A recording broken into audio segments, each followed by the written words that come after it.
Exactly. And what you're seeing a massive share shift from physical and cash use into e-commerce.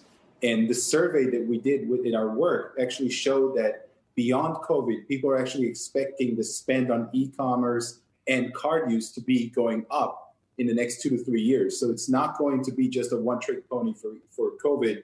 Our survey is showing that those trends are actually going to move up. It's going to help all these companies.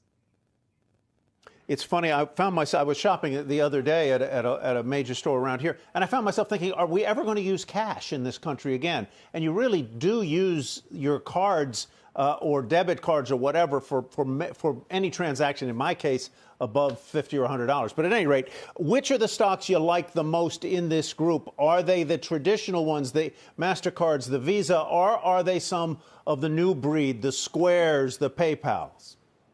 Absolutely. So our top picks today are PayPal and Square. And let me just tell you really quickly why.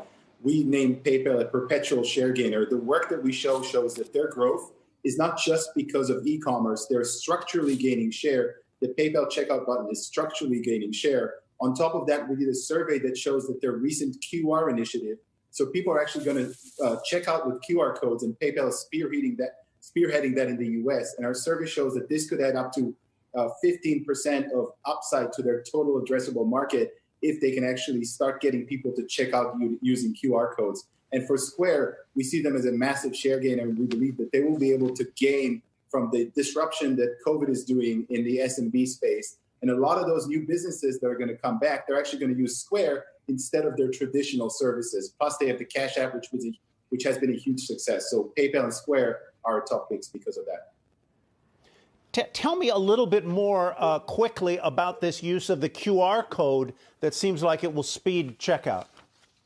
Absolutely. So if you think about China, that's like the most prevailing way of checking out using QR code. China, there's no credit cards really. It's Alipay and WeChat Pay. And in the US, PayPal is now partnering with CVS to actually allow QR code checkout in stores. The survey that we did showed that 60% of people that actually use Venmo or PayPal, so Venmo is owned by PayPal, would like to check out using QR code. So even if a fraction of those actually end up using that, that's a significant upside to PayPal's future revenue.